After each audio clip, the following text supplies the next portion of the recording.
Olá pessoal, tudo bem? Aqui é Fábio Marques, fisioterapeuta, e esta é a Move Preventiva.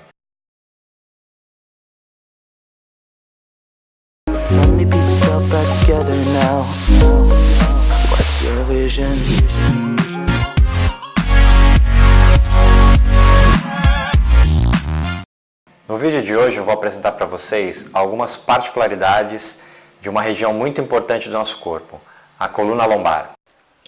Bom, agora eu vou compartilhar aqui meu monitor com vocês para explicar algumas situações referentes à anatomia da coluna lombar, os posicionamentos mais adequados durante o dia a dia, os posicionamentos inadequados, as lesões principais e alguns exercícios com fotos e vídeos.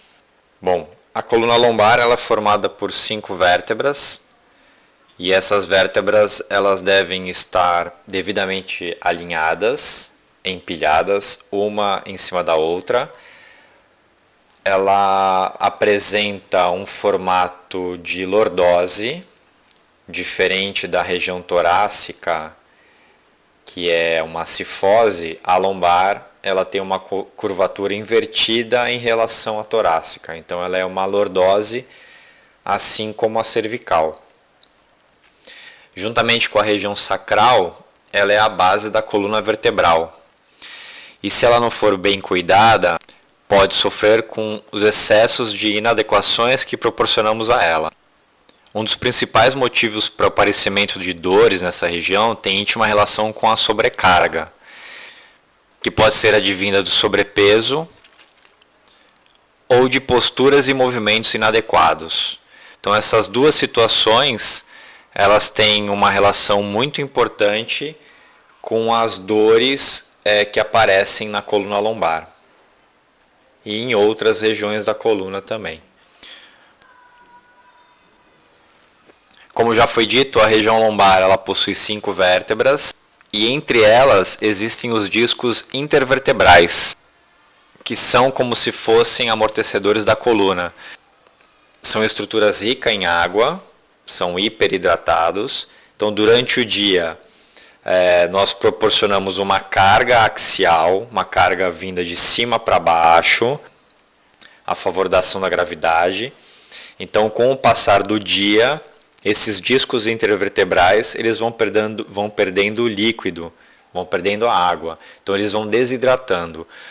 No sono, à noite, nós reidratamos esse disco, então ele volta para um tamanho original. Outra parte bem importante aqui dessa região é a transição entre a lombar e o sacro, entre L5 e o sacro. E não está marcado na figura, mas também a articulação sacroiliaca, que é esse osso maior aí do quadril, esse osso que parece meio arredondado, com a região sacral. A região lombosacra, que é a transição entre a lombar e o sacro, também possui algumas situações específicas, como a listese ou a espondilolistese, que seria como se fosse um escorregamento das vértebras. O ponto principal desse escorregamento, que acontece mais, essa listese, é entre L5 e o sacro. Na grande maioria das vezes, isso ocorre devido a uma degeneração do disco intervertebral. Traumas e outros mecanismos também podem contribuir para o surgimento desse escorregamento das vértebras. Além disso, outras doenças são muito comuns nessa região, como as hérnias discais, que são as mais comuns, que mais acontece aí. Então ocorre uma degeneração desse disco e aí o núcleo central desse disco acaba rasgando os anéis fibrosos desse disco e acaba extravasando. E aí ele acaba literalmente atropelando o que vem pela frente, normalmente vaso sanguíneo e nervo.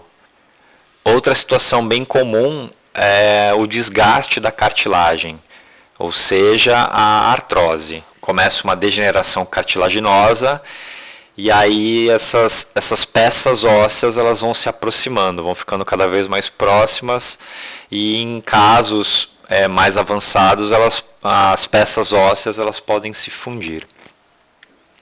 O bico de papagaio ou osteófito, também é bem comum por conta de estresse na região, a parte ligamentar, a parte tendínea. Então vão ocorrendo algumas microlesões nas regiões insercionais tendíneas ou ligamentares, e isso vai proporcionando um acúmulo de cálcio local que faz com que apareçam essas espículas ósseas. Outra situação muito comum são as alterações posturais, os vícios posturais no trabalho, na diversão, no dia a dia, nas atividades diárias, e isso vai promovendo alterações mecânicas, e que é um dos grandes fatores que podem contribuir para essas situações anteriores aqui, tanto o osteófito quanto a artrose e principalmente as hérnias discais. Então, sentar de uma maneira errada, ficar de pé de uma maneira errada, carregar bolsa, mala, o próprio filho com a coluna torta, abaixando torto, a chance de vocês terem alguma dessas lesões ou outras é muito grande, certo?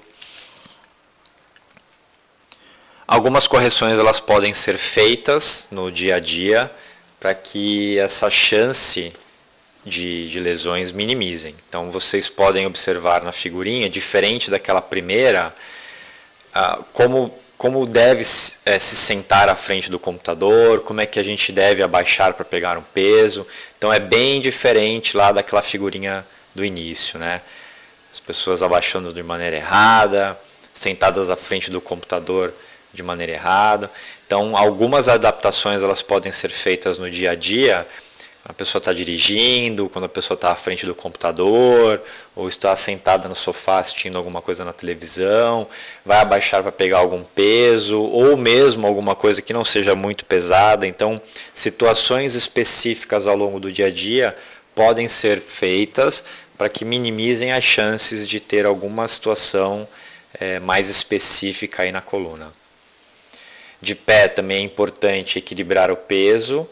A grande maioria das pessoas, quando de pé, acaba jogando o peso do corpo mais na porção anterior dos pés, e isso acaba forçando uma anteriorização de cabeça e uma hipercifose dorsal, né, a famosa corcunda. Então, se deslocarmos o nosso centro de gravidade para posterior, ou seja, sentir o peso do corpo mais nos calcanhares, a tendência é que a postura ela fique um pouco mais bem alinhada.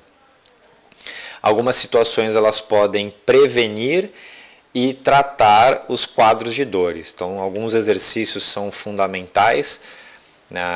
No consultório a gente usa muito a desativação dos pontos gatilho, que são nódulos inflamatórios que aparecem normalmente no meio da massa muscular, do ventre muscular. Então, o terapeuta pode fazer essa desativação, mas o paciente em domicílio também pode fazer essa mesma desativação. Então é encontrar pontos mais dolorosos na região muscular, pressionar esses pontos até que essa dor ela minimize ou estabilize ao menos. Algumas outras situações podem ser feitas, como por exemplo, usar uma bolinha de tênis ou uma bolinha mais dura. Caso a dor seja muito forte, pode ser usada uma bolinha de borracha, como uma bolinha de frescobol, por exemplo. E aí massagear os locais musculares onde apresentam esses quadros de dor mais intensos.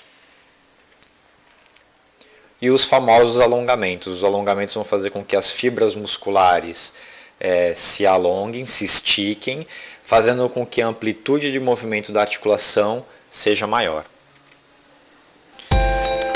Aqui nesses exemplos com exercícios, eu demonstro alguns movimentos para estabilização da região lombar. Então, movimentação dos membros superiores e dos membros inferiores de forma lentificada, fazendo com que o centro, a região lombar, fique bem estável contra o solo.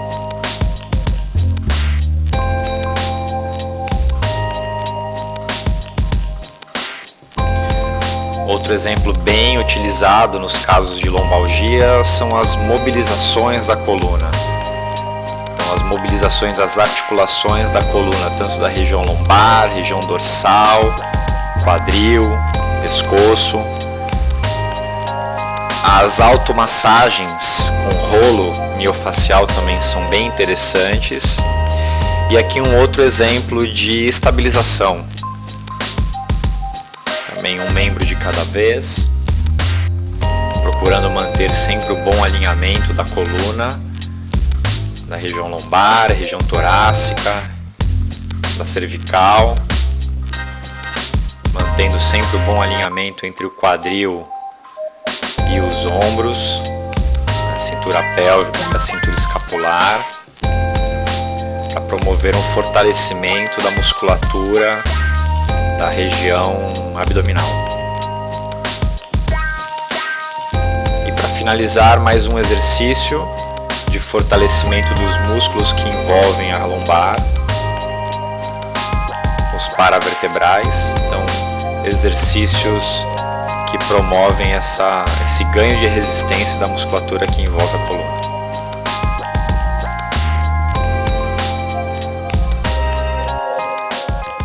Fiquem ligados que em breve eu trago mais novidades em vídeos e em livros de autocuidados. Acesse movepreventiva.com e inscreva-se no canal. Lembre-se, seu corpo, sua responsabilidade. Arregace as mangas e viva uma vida melhor.